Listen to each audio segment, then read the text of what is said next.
इस वीडियो में हम कंपेयर करने वाले हैं मारुति स्विफ्ट को टाटा मोटर्स की पंच से और देखते हैं कि इन दोनों गाड़ियों में से आपके लिए कौन सी गाड़ी परफेक्ट रहेगी। हाँ, मुझे पता है ये दोनों ही गाड़ियां अलग अलग सेगमेंट की है। स्विफ्ट एक हैचबैक है और पंच एक माइक्रो एसयूवी है, लेकिन इन दोनों ही गाड़ियों की प्राइसिंग काफी सिमिलर है, तो इसीलिए इस कंपैरिजन को बनाया जा रहा है। इधर उधर की बातें कम करते हैं, वापस टॉपिक पर आते हैं और चलिए शुरू करते हैं। और सबसे पहले कंपेयर कर लेते हैं इन दोनों गाड़ियों के डायमेंशंस को।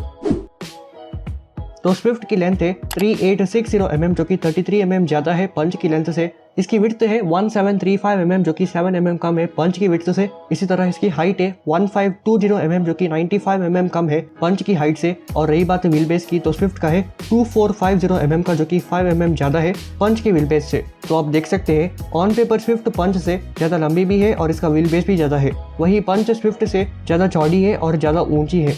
कैबिन स्पेस की बात की जाए तो इन दोनों गाड़ियों में आपको सिमिलर कैबिन स्पेस मिल जाती है, लेकिन अगर हम और डिटेल में बात करें तो पंच के रियर कैबिन में आपको थोड़ी एक्स्ट्रा हेडरूम मिल जाती है कंपैरेटिवली स्विफ्ट के। बूट स्पेस की बात की जाए तो स्विफ्ट में 265 लीटर की बूट स्पेस मिल जाती है जो कि 101 लीटर कम है पंच में मिलने वाली 366 लीटर की बूट स्पेस से। तो असल में डायमेंशन का फर्क आपको कैबिन स्पेस में नहीं, बूट स्पेस में देखने को मिलता है। टायर्स की बात की जाए तो स्विफ्ट के लोअर वेरिएंट्स में 14 इंच और अपर वेरिएंट्स में 15 इंच के टायर्स मिल जाते हैं, वही पंच में 1 इंच बड़े यानी कि लोअर वेरिएंट्स के लिए 15 इंच और अपर वेरिएंट्स के लिए 16 इंच के टायर्स मिल जाते हैं। फ्यूल टैंक कैपेसिटी की बात की जाए तो इन दोनों ही गाड़ियों में आपको 37 लीटर का फ्यूल टैंक दिया गया है। ग्राउंड क्लियरेंस की बात की जाए तो स्विफ्ट में 163 mm की ग्राउंड क्लियरेंस मिल जाती है जो कि 24 mm कम है पंच पे मिलने वाली 187 mm की ग्राउंड क्लियरेंस से। तो ये हुई बात डायमेंशंस की।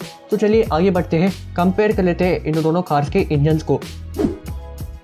तो स्विफ्ट और पंच दोनों में ही आपको सिर्फ पेट्रोल इंजन मिल पाता है, लेकिन पंच में आपको पेट्रोल इंजन के साथ साथ फैक्ट्री फिटेड सीएनजी किट का ऑप्शन भी मिल जाता है। वही स्विफ्ट में आपको हाल फिलहाल ये ऑप्शन नहीं मिल पाता है। आने वाले महीनों में आपको स्विफ्ट में भी फैक्ट्री फिटेड सीएनजी किट का ऑप्शन मिलने वाला है। तो स्विफ्ट में आपको नया 1.2 लीटर का 3 cylinder jet series petrol engine मिल जाता है जो कि 80 bhp की पावर जनरेट करता है और 112 Nm का टॉर्क। मैनुअल ट्रांसमिशन के साथ साथ AMT ऑटोमेटिक आपको ऑप्शन स्विफ्ट में मिल जाता है। तो अगर हम इस इंजन को कंपेयर करें पंच में मिलने वाले 1.2 लीटर 3 सिलेंडर पेट्रोल इंजन से, तो स्विफ्ट का इंजन 6 bhp की कम पावर और 3 Nm का कम टॉर्क जनरेट करता है।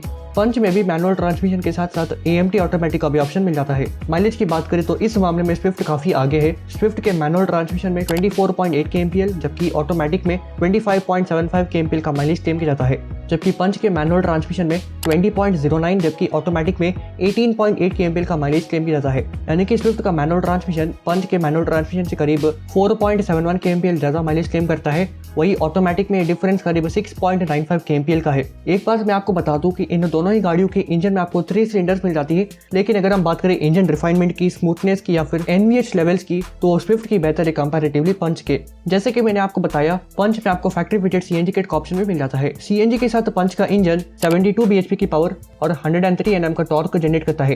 इसमें आपको सिर्फ मैनुअल ट्रांसमिशन ही मिल पाती है और 26.99 km/g का माइलेज पंच सीएनजी में क्लेम किया जाता है। तो चलिए आगे बढ़ते हैं, अब हम कंपेयर कर लेते हैं इन दोनों कार्स के सेफ्टी फीचर्स को। तो सबसे पहले उन सेफ्टी फीचर्स के बारे में मैं आप लोगों को बता देता हूं जो कि स्विफ्ट में एज स्टैंडर्ड मिल जाते हैं, यानी कि स्विफ्ट के हर किसी वेरिएंट के साथ आपको ये सेफ्टी फीचर्स मिलेंगे ही मिलेंगे। ABS, 6 airbags, EBD, reverse parking sensors, all seat seat belt reminder, front seat belt pretensioners with 4 litre, 3-point seat belt for all seats, electronic stability programme, hill hold assist, isofix child seats और speed sensing auto door lock. और वही पंच में standard safety features के नाम पर आपको ABS, dual airbags, EBD, reverse parking sensors, all seat belt reminder, front seat belt pretensioners with 4 litre, brakes पे control, isofix child seat जैसे सेफ्टी फीचर्स मिल जाते हैं। और अगर आप पंच AMT लेते हैं तो आपको ट्रैक्शन प्रो जैसे सेफ्टी फीचर भी मिल जाता है। तो आप क्लियरली देख सकते हैं स्विफ्ट में आपको ज्यादा सेफ्टी फीचर्स मिल जाते हैं कंपैरेटिवली पंच के, लेकिन पंच के साथ एक पॉजिटिव पॉइंट ये है कि इसकी जो बिल्ड क्वालिटी है ना वो काफी टॉप नॉच है। दोनों ही गाड़ियों का क्रैश टेस्ट ग्लोबल एनकैप ने किया है। पंच का 2021 में हुआ था जहां पर इसने 5 आउट ऑफ 5 स्टार की रेटिंग स्कोर करी थी, जबकि स्विफ्ट के प्रीवियस जनरेशन का क्रैश टेस्ट किया गया था 2018 में जहां पर इसने 2 आउट ऑफ 5 स्टार की रेटिंग स्कोर करी है। तो ओवरऑल सेफ्टी की बात की जाए तो पंच बेहतर है कंपैरेटिवली स्विफ्ट के। चलिए आगे बढ़ते हैं, अब हम कंपेयर कर लेते हैं इन दोनों कार्स के कंफर्ट और कन्वीनियंस के फीचर्स को। तो सबसे पहले उन फीचर्स के बारे में मैं आप लोगों को बता देता हूँ जो कि आपको स्विफ्ट में मिल जाते हैं लेकिन पंच में नहीं मिल पाते हैं। एलईडी प्रोजेक्टर हेडलैम्प्स पंच में आपको सिर्फ प्रोजेक्टर हेडलैम्प्स ही मिल पाते हैं। स्विफ्ट के इंफोटेनमेंट सिस्टम में आपको 9 इंच की टच स्क्रीन मिल जाती है, जबकि पंच में 2 इंच छोटी यानी कि 7 इंच की टच स्क्रीन मिल पाती है। एलईडी फॉग लैंप्स पंच में आपको फॉग लैंप्स तो मिल जाते हैं लेकिन वो हैलोजन है। इन सभी फीचर्स के अलावा 60:40 split rear seat, front footwell illumination, wireless charger और रियर एसी वेंट्स आपको स्विफ्ट में मिल जाते हैं लेकिन पंच में नहीं मिल पाते हैं।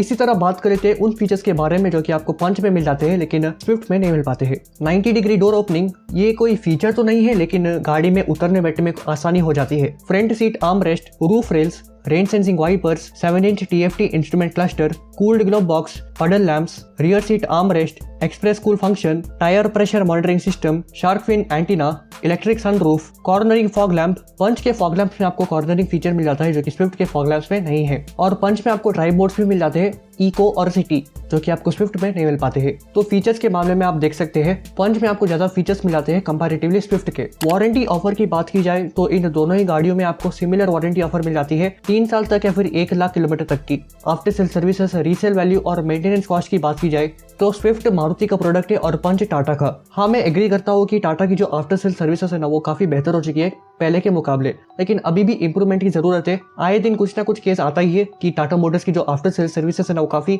बेकार है, सर्विस सेंटर वाले आपकी गाड़ी को ठीक नहीं कर पाते हैं, जबकि मारुति के साथ ऐसा केस नहीं है। मारुति की जो सर्विस सेंटर्स है ना वो काफी अच्छे है कंपैरेटिवली टाटा के। मेंटेनेंस कॉस्ट की बात करें तो स्विफ्ट की महंगी है कंपैरेटिवली पंच के, और रीसेल वैल्यू के मामले में स्विफ्ट बेहतर है पंच से। मैं ये नहीं कह रहा हूँ कि पंच की जो रीसेल वैल्यू है ना काफी बेकार है, पंच की भी काफी अच्छी रीसेल वैल्यू है, लेकिन कंपैरेटिवली बात की जाए तो स्विफ्ट की बेहतर है। तो यार आखिर में कंपेयर कर लेते हैं इन दोनों ही गाड़ियों के प्राइसेस को।